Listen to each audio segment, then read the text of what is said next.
chapter 8. We call it B because it's actually the first page, but we're on the last page of chapter 7. So. A Fool and His Honey by Charlene Harris, read by VK Whitewolf.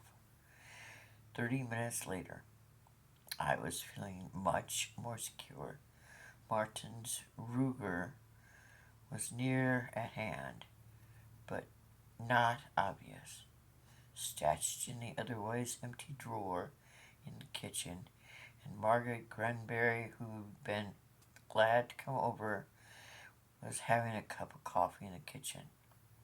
She was also holding Hayden, who of course had woken up just as I was saying hello to Margaret. I was ready to take him from her and give him his bottle. "I'll do that," she volunteered. Oddly enough, I almost told her no. No to the first offer I'd had with this baby.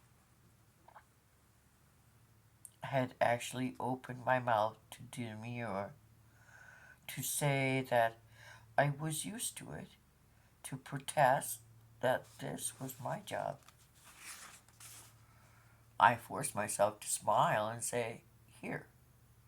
Margaret pushed the coffee cup all the way across the table so she wouldn't spill hot liquid on the baby.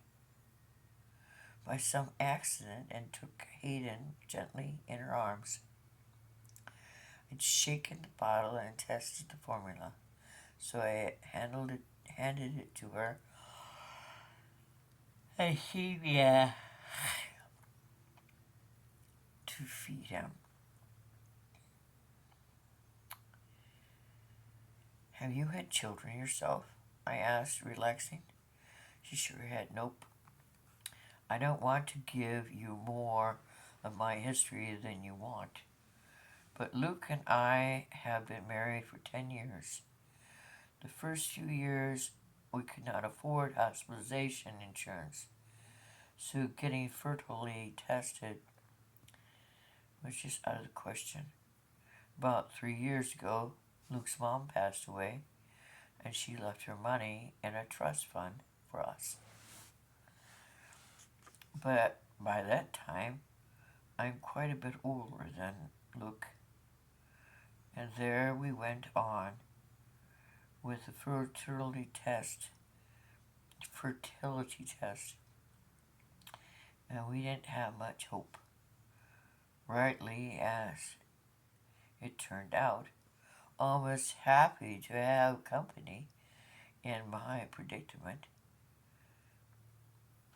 I'm not fertile either.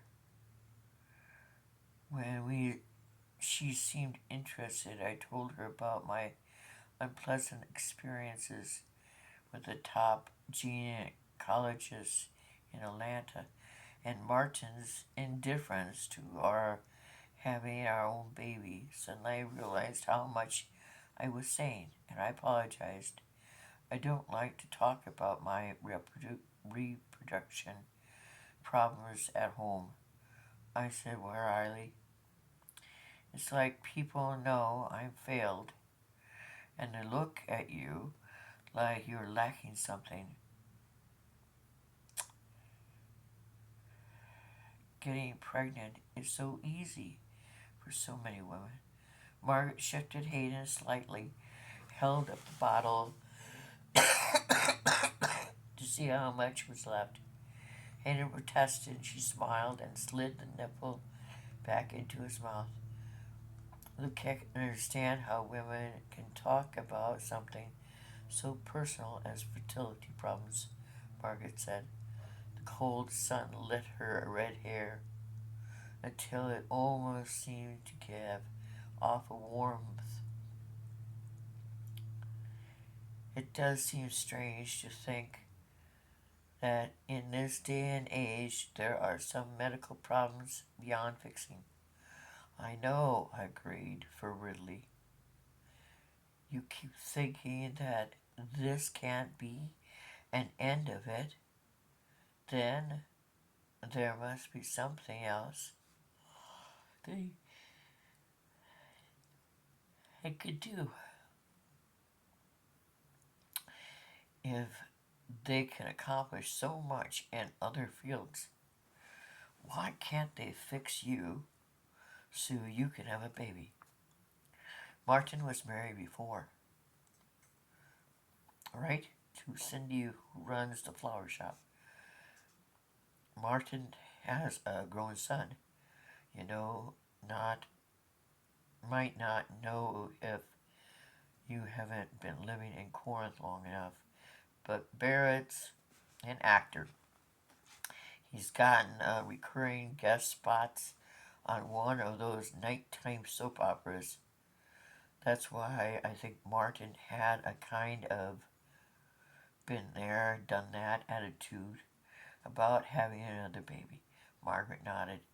It's snowing again, she observed, glancing out the curtain-lit windows before turning her attention back to Hayden. I'm ready for Martin to get back. I live in the country at home, but somehow the snow makes this place feel even more isolated, I confessed, thinking I sounded pretty whiny and should probably shut my mouth. Growing up in the same general area, maybe Margaret was accustomed to the deafening silence of the snowfall. Had been very lonely for her out here.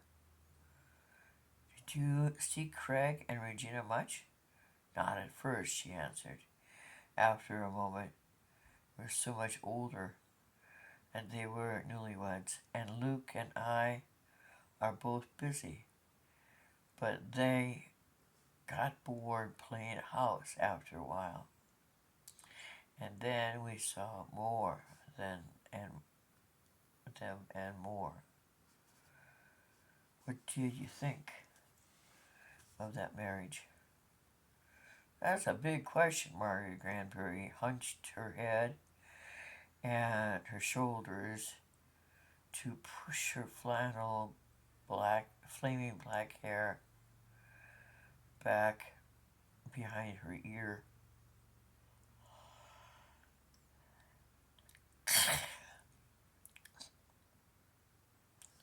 While she continued to feed the baby here. Um, we're here, you and Regina close? Are you and Regina close? No, I hardly know her. In that case, I'll tell you. I never quite figured out why Regina and Craig got married. Their friend Rory was here all the time, and between you and me, I think there was something of a Mahjong à trois. Ask your mom. Even if you're 40, ask your mom. A truce going on, strange though, that is to think that of an Ohio farming country. She laughed, and I tried politely to join in. Margaret noticed my lack of enthusiasm. I'm sorry, she said, a smile belying her contrite words. We tried that missionary Bible church last weekend, and the people there were so fired brimstone. Contrast with our lovebirds out here was really sharp. Martin's parents went to that church, I said. At least his stepfather made Martin and Barbie go after he married their mother. They had a terrible experience there. I heard about it from one of the women in my book readers club, Margaret said. His sister Barbie got pregnant, right? And they drove her out. I hope you don't mind me bringing it up. It's a famous piece of local history. That was after mother had died in Barbie's was just 16 or 15, very young. It's Isn't it just bitter when you conceive how easily other women can? I made myself drop that line of wine. Martin's stepdad was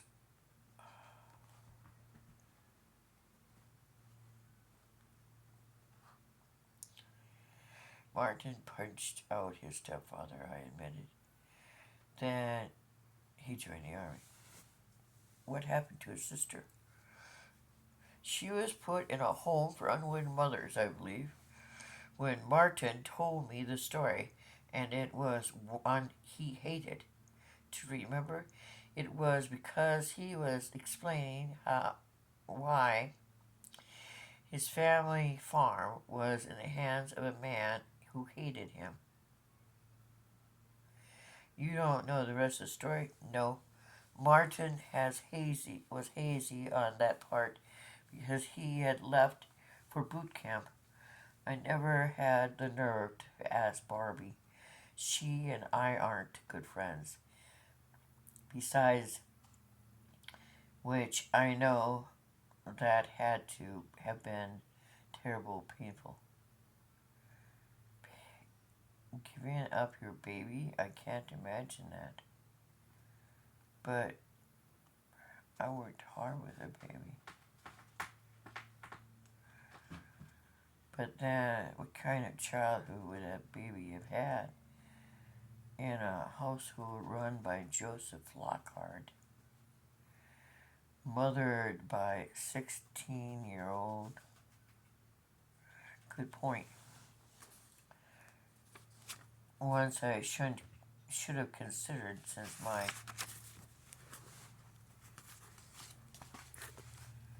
own husband was an adopted child. His parents, which is great.